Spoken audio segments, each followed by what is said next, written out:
Hoy os traigo al canal uno de los experimentos psicológicos más famosos, perturbadores y poco éticos de la historia. Este estudio fue llevado a cabo en 1971 por un grupo de investigadores de la Universidad de Stanford, el cual estaba encabezado por Philip Zimbardo, un profesor de esa universidad especializado en el campo de psicología social. El planteamiento del experimento era sencillo. Iban a simular una prisión en un sótano de la Universidad de Stanford. 18 estudiantes serían los encargados de hacer los roles de prisioneros y de funcionarios de prisiones. Pero nada salió según lo previsto. Algunos de ellos empezaron rápidamente a tener comportamientos más que autoritarios, y estaban empezando a sacar su lado más inhumano y sádico. Solo os diré que el experimento estaba pensado para durar 2 semanas y acabó cancelándose al 5.º día. Toda la información sobre este experimento la tenéis en el libro de Philip Zimbardo llamado El efecto Lucifer, que os lo recomiendo si queréis saber más sobre este estudio, o si os interesa la psicología social. El libro tiene casi 400 páginas, pero os cuenta con todo lujo de detalles la evolución de todos los implicados en este experimento, con transcripciones reales. Normalmente en los casos que analizamos tenemos el debate de si los monstruos nacen o se hacen. Y hoy vamos un poco más en el fondo de esta cuestión, a la naturaleza del ser humano. El experimento de la cárcel de Stanford nos ayudará a comprender cómo en determinadas situaciones la línea entre el bien y el mal se acaba difuminando. Y es que hay personas buenas que en determinados contextos pueden convertirse en seres despiadados, salvajes y crueles. Seguro que el 99% de los que estáis viendo este vídeo os consideráis buenas personas e incapaces de hacer daño a otra persona de forma arbitraria.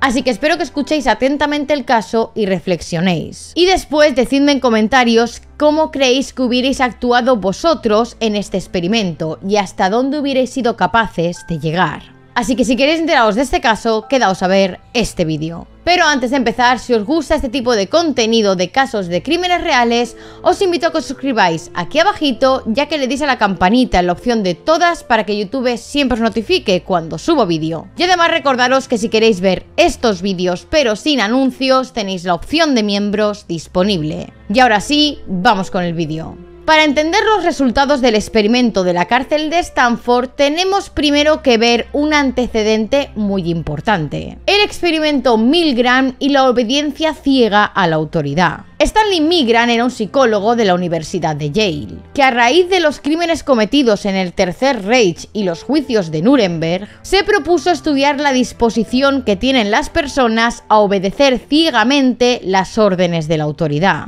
Los que participaron en este estudio iban con una premisa falsa. Se les había dicho que el objetivo de este experimento era ayudar a mejorar la memoria y el aprendizaje. Para este experimento eran necesarios 3 participantes, uno en rol de investigador, otro en rol de maestro y otro en rol de alumno. Y se llevaba a cabo en una misma sala separada por un cristal. Los que tenían el rol de maestros eran los encargados de apretar un botón el cual le daba descargas eléctricas al alumno. Y se hacía esto cuando el alumno se equivocaba en la respuesta a la pregunta que le planteaban. Y con cada error del alumno se incrementaban los voltios de esa descarga eléctrica. Pero como os he dicho, en este experimento participaban 3 personas. El alumno, que era quien tenía que contestar las preguntas, el maestro, que era el encargado de darle al botón que daba la descarga eléctrica al alumno si se equivocaba en la pregunta, y el investigador. El investigador era una figura autoritaria en este estudio y se encargaba de presionar al maestro. Básicamente le ordenaba que diera descargas eléctricas cuando entraban en duda. Y el alumno era atado a una silla con electrodos. Y como os digo, tenía que responder adecuadamente las preguntas, o de lo contrario, el maestro propinaría cada vez mayores descargas eléctricas. Lo interesante de todo esto es que tanto el investigador, el que mandaba al maestro que diera esas descargas, como el alumno estaban compinchados. Y el único que creía en este experimento que las descargas eléctricas eran reales es el maestro, que es el verdadero sujeto de este estudio. La idea era muy sencilla. Lo que se quería con este experimento era comprobar hasta dónde serían capaces de llegar los maestros siendo presionados por la autoridad de los investigadores, que les ordenaban que continuaran dando descargas eléctricas, y el maestro pensando que esas descargas eran reales. Los alumnos, que eran actores, se equivocaban a propósito en sus respuestas a las preguntas, y cada vez que les daban esas supuestas descargas eléctricas, aunque en verdad eran inexistentes, ellos gritaban y fingían sentir dolor. Los maestros, que pensaban que las descargas eran reales, conforme tenían que aumentar los voltios, se encontraban más incómodos con la situación y sufrían estrés y ansiedad por estar haciendo sufrir a una persona, al alumno. Pero cuando el maestro empezaba a dudar y a replantearse si estaba bien lo que le estaba haciendo al alumno, el investigador se encargaba de redirigirlo y presionarlo a que continuara. Les decían cosas como que esas descargas y este procedimiento que se estaba haciendo era esencial para el experimento. O directamente simplemente les decían que era algo que tenían que hacer, que no tenían otra opción. Con cada supuesta descarga, los alumnos gritaban más y más, llegando a implorar que no podían continuar con esto, que ya no aguantaban tanto dolor, o incluso algunos decían que tenían problemas de corazón. Que recordemos que verdaderamente el alumno es un actor, todo esto está fingido y no está recibiendo ningún tipo de descarga, pero el maestro cree que sí. Al llegar a la friolera de 300 voltios, los alumnos gritaban de dolor y se hacía el silencio en la sala, fingiendo haberse quedado inconscientes o directamente como si hubieran fallecido. Es entonces cuando a la mayoría de los que hacían el rol de maestro les entraban las dudas de si continuar con el experimento o dejarlo ahí. Y el maestro le decía al investigador que creía que algo malo le podía haber ocurrido al alumno por las descargas. Pero el investigador, siguiendo su papel, se limitaba a decirle que tenía que continuar. Y todos los maestros continuaban por el simple hecho de que la autoridad, de que el investigador se lo había mandado. A partir de este momento del experimento, el alumno ya no daba señales de vida. Se le seguían haciendo preguntas, pero directamente no las contestaba. Y al no contestarlas, el investigador ordenaba al maestro que le diera una descarga igualmente. 2 de cada 3 continuaron propinando descargas hasta llegar al límite máximo de los 450 voltios. Después de este experimento y sus sorprendentes resultados, Milgram hizo otros 2 similares cambiando algunas variables. La conclusión es que la mayoría obedecemos ciegamente a la autoridad. Y en ocasiones sin ni siquiera replantearnos si lo que estamos haciendo está bien o está mal. Y si pensamos que lo que hacemos está mal y aún así continuamos haciéndolo, lo sobrellevamos quitándonos responsabilidad y diciendo que esa responsabilidad de nuestros actos pertenece únicamente a quien nos lo ha ordenado. También el experimento nos enseña que para gran parte de nosotros el fin justifica los medios. Se pensaba que el objetivo del experimento era un objetivo noble, en este caso el de mejorar la memoria y el aprendizaje del alumno, y que por eso cada vez que fallaba se le daba una descarga. Así que como pensaba que el objetivo era algo noble, se justificaban esos comportamientos atroces. Este primer experimento de Milgram se llevó a cabo en 1961. Pues bien, 10 años más tarde, en 1971, a Philip Zimbardo se le ocurrió hacer otro experimento para intentar comprender cómo una posición de poder en determinadas situaciones o ambientes puede cambiar por completo el comportamiento de una persona. Y aunque el planteamiento inicial de este otro experimento era simple, las conclusiones fueron totalmente inesperadas e impactantes. Tanto es así que más de 50 años después todavía se sigue hablando del experimento de Philip Zimbardo y de la cárcel de la Universidad de Stanford para intentar entender la naturaleza humana. Y también se abrió un debate interesante en cuanto a los límites éticos de los experimentos, empezando a garantizar cada vez más seguridad e integridad a los participantes. En cuanto a la financiación, el Dr. Zimbardo consiguió una beca de la Office of Naval Research, que traducido sería la Oficina de Investigación Naval. Con esta beca consiguió un poco más de $5.000, cantidad más que suficiente para sufragar todos los gastos. Después de conseguir los medios económicos, tocaba encontrar a los voluntarios que quisieran participar. Así que pusieron anuncios en los periódicos de Stanford Daily y Palo Alto Times. En estos anuncios pedían a estudiantes varones para un estudio psicológico de la vida en prisión.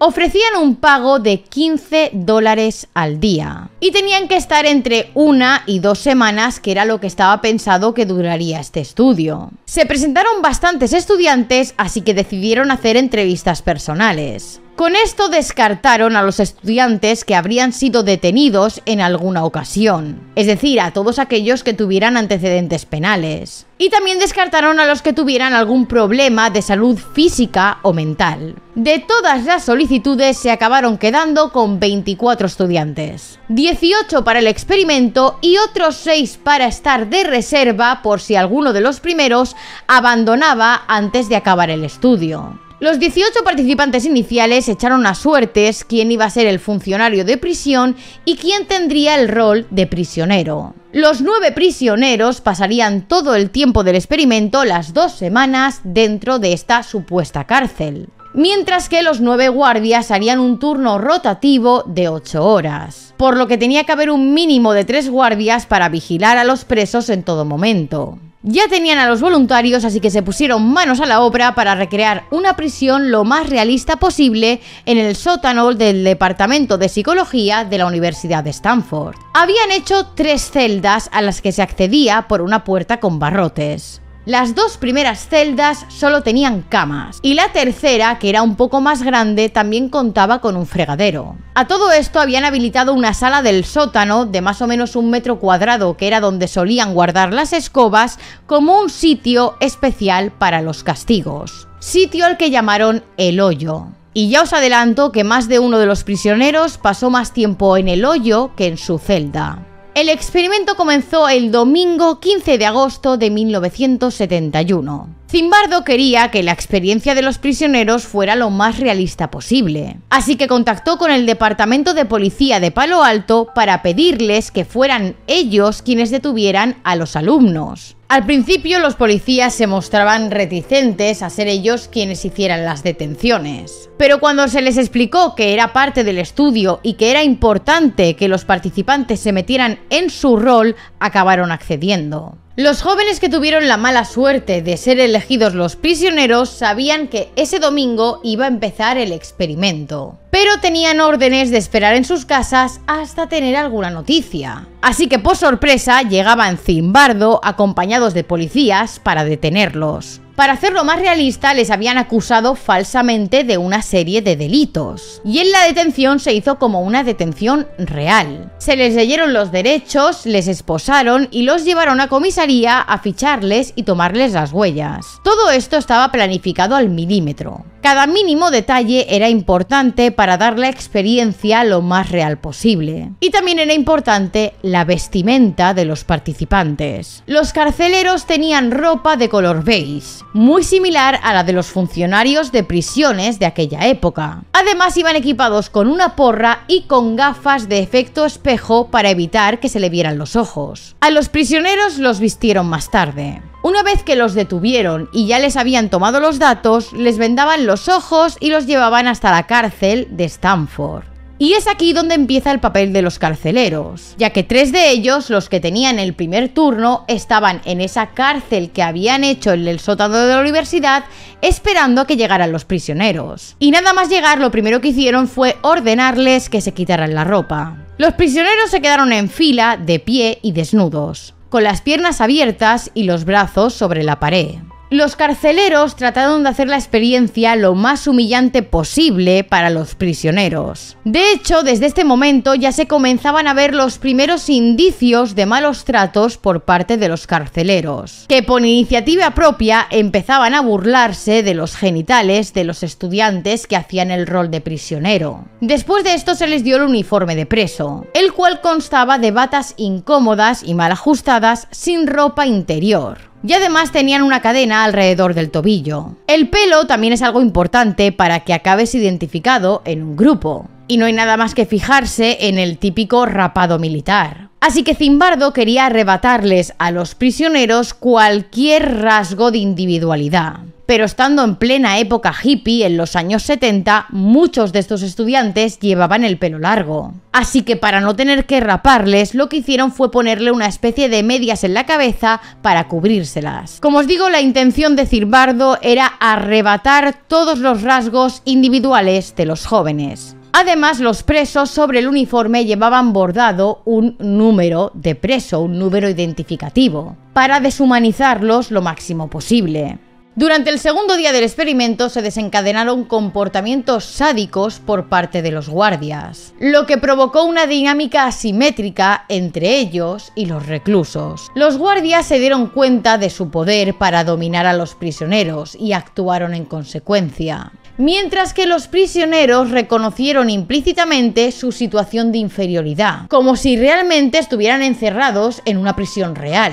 A pesar de que esto se trataba de una simulación en el sótano de la universidad con voluntarios y observadores, la ficción de la cárcel de Stanford se convirtió gradualmente en una realidad. La dinámica de dominio por parte de los guardias y de sumisión por parte de los presos se estableció, aunque objetivamente ninguna de las personas involucradas estaba en una situación desventajosa frente al Poder Judicial o la policía en la vida real. Este experimento puso de manifiesto cómo una simple simulación pudo tener un impacto significativo en el comportamiento de las personas, llevándola a adoptar roles extremos de poder y sumisión. Como os he mencionado antes, en el uniforme de los reclusos llevaban un número de preso, y los guardias tenían la orden de dirigirse a ellos por ese número de identificación, no por sus nombres reales, lo cual los deshumanizaba lo máximo posible. Ese segundo día de experimento, a las 2:30 de la madrugada, los prisioneros se rebelaron contra los toques de silbatos de los guardias y los golpes de bastones que ellos usaban para despertarlos. Por esto los prisioneros decidieron negarse a salir de sus celdas para ir al patio a comer. Arrancaron las etiquetas con el número de preso, se quitaron las gorras y comenzaron a insultar a los guardias. Y así es como empezó una especie de motín. En respuesta a esta rebelión, los guardias utilizaron extintores de incendios para rociar a los prisioneros, tratando de restablecer su control sobre la situación. Como os he mencionado, en cada turno habían 3 guardias, pues llamaron a los del siguiente turno para que ayudaran a recuperar el control de la prisión. Despojaron a los prisioneros de toda su ropa, quitaron los colchones de sus celdas y castigaron a los principales instigadores de este motín enviándolos al hoyo, que es la celda de castigo. Además, los guardias intentaron utilizar técnicas de guerra psicológica para disuadir cualquier futura rebelión. Y se habían metido tanto en el papel que uno de los estudiantes que hacía de guardia le dijo a otro: estos presos sí que son peligrosos. El tercer día del experimento, y con el objetivo de controlar aún más cualquier acto de desobediencia, los guardias decidieron separar a los presos y premiaban a aquellos prisioneros que tuvieron un papel menor en la rebelión. 3 prisioneros fueron apartados a la celda buena, donde se les proporcionó ropa, camas y alimentos que el resto de reclusos no tenían. Los guardias comenzaron a aprovechar su poder para humillar a los prisioneros. He de decir que todo el experimento estaba siendo supervisado por los investigadores y que todos los participantes tenían orden de no usar violencia física, pero los guardias empezaron a utilizar todo tipo de violencia psicológica. Obligaban a los prisioneros a contar y hacer flexiones sin razón aparente. También les restringían el acceso a los baños y forzaban a los prisioneros a hacer sus necesidades en un balde dentro de sus propias celdas. Todo esto como parte del abuso de autoridad para mantener el control y reprimir cualquier intento de rebelión o resistencia por parte de los prisioneros. El primer prisionero en abandonar el experimento fue Douglas Corpy, conocido como prisionero 8612. Después de 36 horas, aparentemente, este chico sufrió un colapso mental y expresó angustia gritando frases como las siguientes: Dios mío, me estoy quemando por dentro, no puedo soportar otra otra noche, simplemente no puedo más. Ante la evidente aflicción de este chico, el asistente de investigación, que como os digo todo esto estaba siendo supervisado, decidió liberarlo de inmediato. Años más tarde, en 1992, se hizo un documental sobre este experimento, en el cual participó este chico. En ese documental, Corpi afirmó que la experiencia del experimento de la prisión lo afectó profundamente y que es algo que lo llevó más tarde a convertirse en psicólogo de prisiones. El cuarto día del experimento, al ver cómo los guardias dividían a los prisioneros según su comportamiento, los prisioneros comenzaron a distanciarse entre sí. Los alborotadores sospechaban que algunos presos eran informantes y la tensión aumentó. Algunos reclusos veían a los más rebeldes como una amenaza para mantener las condiciones actuales y pensaban que por culpa de esos alborotadores podían volver a quitarles las camas y castigarlos a todos. En medio de esta situación de tensión, el prisionero 819 mostró signos de angustia emocional y empezó a llorar en su celda. En un principio se llamó a un sacerdote para hablar con él, pero el chico se negó y solicitó hablar con un médico. Ante esta situación, Zimbardo tomó la decisión de que también pusiera fin a su participación en el experimento. Y cuando este prisionero, el 819, se retiraba, los guardias incitaron al resto de prisioneros a denunciar en voz alta y repetidamente que 819 había hecho algo malo. Al llegar el quinto día del experimento, los guardias se habían dividido en 3 grupos bien definidos y de forma espontánea. En primer lugar estaban aquellos que eran duros pero seguían las normas establecidas por la prisión. En segundo lugar estaban los tipos buenos, quienes mostraban cierta empatía por los prisioneros y les brindaban pequeños favores, evitando aplicar castigos severos. Y por último habían un tercer grupo de guardias que eran hostiles, arbitrarios y encontraban placer en humillar a los prisioneros. Estos guardias disfrutaban de su poder y utilizaban su creatividad para someter a los reclusos a situaciones humillantes y abusivas. Por otro lado, entre los prisioneros, solo aquellos que mostraban rasgos más autoritarios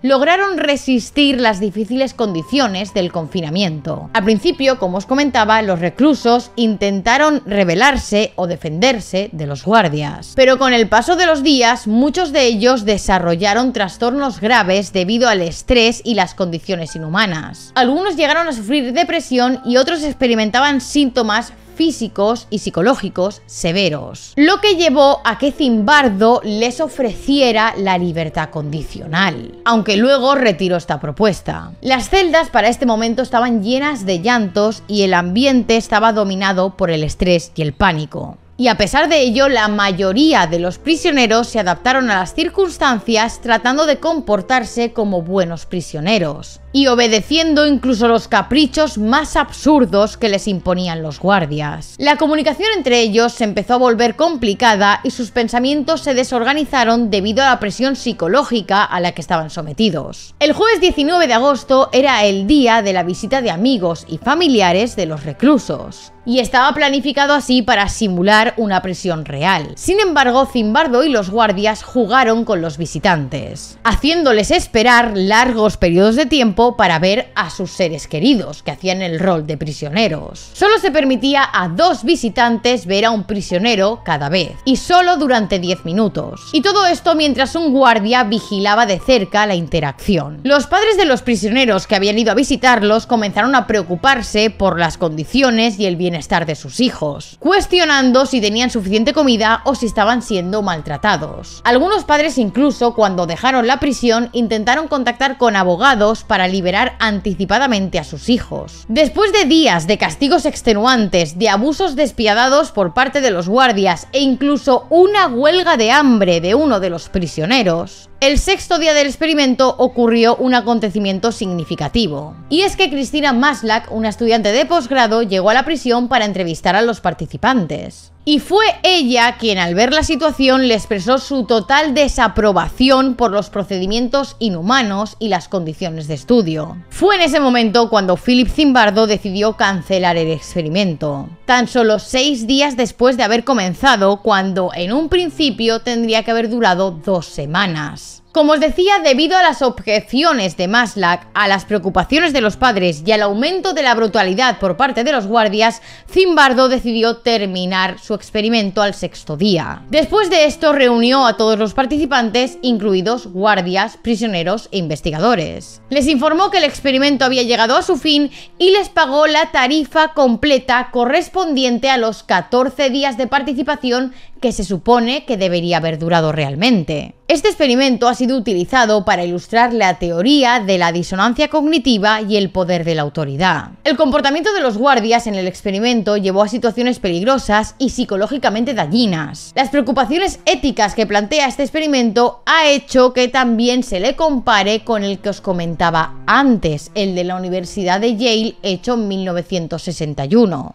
El experimento de Stanley Milgram de los maestros y los alumnos, porque ahí se investigaba la obediencia a la autoridad. En el caso del experimento de la prisión de Stanford, los guardias se involucraron tan profundamente en sus roles que empezaron a humillar emocional, física y mentalmente a los prisioneros. Y esto generó situaciones preocupantes y cuestionables desde un punto de vista ético. Los prisioneros fueron sometidos a condiciones adversas y abusos por parte de los guardias, lo que plantea interrogantes sobre la ética y la responsabilidad de los investigadores en este tipo de estudios. La experiencia del experimento de la cárcel de Stanford dejó una profunda huella psicológica en todos los involucrados. Para muchos voluntarios resultó ser una experiencia traumática, y aún en la actualidad les resulta difícil explicar su comportamiento durante esos días. La imagen de sí mismos como guardias o prisioneros en el experimento fue un conflicto con su autoimagen habitual. Para Philip Zimbardo también fue un desafío emocional.